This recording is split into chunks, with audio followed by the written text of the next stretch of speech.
ओम गं गणपतये नमो नमः। लीला पुरुषोत्तम भगवान श्री कृष्ण का अवतरण कंस। सूर्य, चंद्र या नक्षत्र जैसा प्रकाशमान लोगों का प्रतिबिंब जल, तेल या घी विभिन्न प्रकार के कुंड में पड़ता है।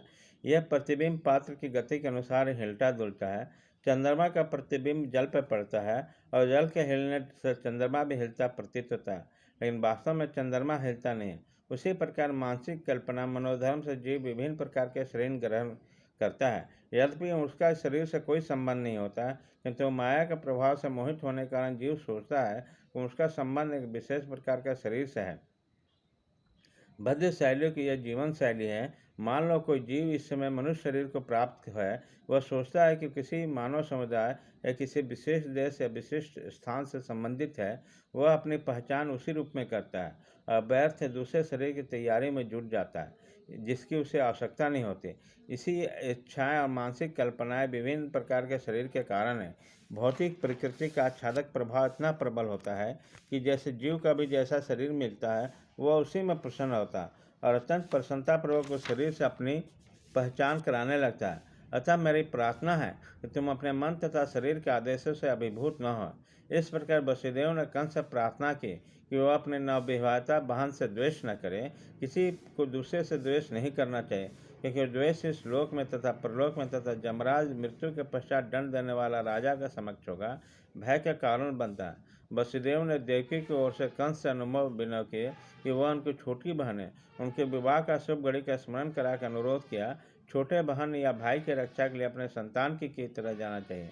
वसुदेव ने तर्क दिया, कुल मिलाकर स्थिति अत्यंत गंभीर है। यदि तुम उसे मारते हो तो इससे तुम्हारे यश की हानि होगी।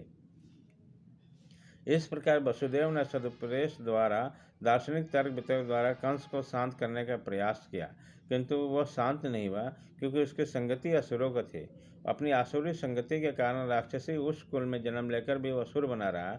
असुर कभी किसी के सदुपदेश की परवाह नहीं करता, वह प्रतिबद्ध चोर की तरह होता है। भले ही कोई कितना ही नैतिक उपदेश क्यों न दे, उस पर उसका प्रभाव नहीं पड़ता। इसी प्रकार जो लोग स्वभाव से आसुरी या नास्तिक होते हैं, वो मुश्किल से किसी सदुपयोग का ग्रहण करते हैं, चाहे उपदेश कितना ही प्रमाणिक क्यों न। देवता में तथा असुर में यही अंतर है। जो लोग सदुपयोग ग्रहण करने के अनुसार जीवन बताने के प्रयास करते हैं वो देवता कहलाते हैं, और जो ऐसे सदुपयोग उपदेश को ग्रहण करने में अक्षम होते हैं वह असुर कहलाते हैं। जब वसुदेव कंस को शांत कराने में असफल रहे तो वह असमंजस में पड़ गए कि अपनी पत्नी देवकी को किस तरह रक्षा करें। संकट आसन होने पर बुद्धिमान व्यक्ति को चाहिए यथासंभव इस संकटमय स्थिति से बचने का प्रयास करें, किंतु यदि सारी बुद्धि लगाने पर विकट स्थिति को टालने में असफल रहे तो यह उसका दोष नहीं। मनुष्य को चाहिए कि जहाँ तक हो सके अपना कर्तव्य निभाए, किंतु यदि उसका प्रयास विफल रहे तो इसमें उसका दोष नहीं। वसुदेव अपनी पत्नी के विषय में इस तरह सोचने लगे, इस समय तो मैं देवकी के प्राणों की रक्षा करूंगा, तत्पश्चात यदि हमारे संतानों हुई तो उन्हें बचाने का उपाय सोचूंगा। उन्होंने आगे सोचा, यदि भविष्य में मेरी कोई संतान होती है जो कंस को मार सके जैसा कि कंस सोचता है, तो देवकी तथा संतान दोनों ही बच जाएंगे, क्योंकि विधि का विधान अचिंतनीय है। किंतु इस समय तो किसी तरह मुझे देवकी के प्राणों की रक्षा करनी है। इसमें कोई निश्चिंता नहीं कि जीव किस तरह विशेष प्रकार के शरीर से संपर्क करता है। ठीक वैसे ही जैसे कि धाकती अग्नि का कोई निश्चिंता नहीं कि जंगल में किस प्रकार का विशेष प्रकार का कष्ट का संपर्क में आती है। जब जंगल में दावाग्नि लगती है तो देखा जाता है कि धाकती अग्नि वायु के प्रभाव से वृक्ष को एक फरलांग कर दूसरे से चपेट में ले लेती है। इसी तरह जीव अपने कर्तव्यों का पालन करने में चाहे कितना ही सतर्क क्यों न हो, तो भी उसके लिए जान पाना अत्यंत कठिन होता है कि अगले जन्म में उसे कैसा शरीर प्राप्त होने वाला है। महाराज भरत आत्म साक्षात्कार संबंधी अपना कर्तव्य अत्यंत श्रद्धापूर्वक निभा रहे थे, किंतु संयोगवश उन्होंने एक मृग के प्रति चिरस्थायी अनुराग उत्पन्न हुआ, जिससे अगले जन्म में मृग का शरीर धारण करना पड़ा। अपनी पत्नी की रक्षा का उपाय सोचकर वसुदेव अत्यंत पापी कंस से सम्मान बोले। यद्यपि कंस सर्वाधिक पापी था, कभी कभी ऐसा होता था कि वसुदेव जैसा पुरुष को कंस जैसा परम पापी व्यक्ति की चटुकारिता करनी पड़ती है। कूटनीतिक व्यापार ऐसे ही चलता है। यद्यपि वसुदेव अत्यंत खिन्न थे, किंतु ऊपर से मुस्कुराने लगे। कंस अति निर्दय था। उन्होंने इस निर्लज को इस प्रकार संबोधित किया, हे मेरे प्रिय कंस, तुम यह मान लो कि तुमको अपनी बहन से कोई खतरा नहीं है।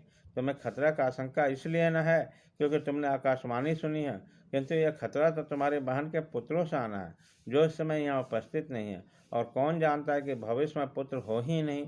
इस विचार से तुम अभी सुरक्षित हो। न तुम्हें अपने बहन से डरने का कोई कारण नहीं है। यदि उसके पुत्र उत्पन्न होते हैं तो मैं वचन देता हूँ कि मैं उन सबको लाकर आवश्यक कार्यवाही के लिए तुम्हारे समक्ष प्रस्तुत करूँगा। कंस वसुदेव के वचनों का महत्व को जानता था। वह उनके तर्क से आश्वस्त हो गया।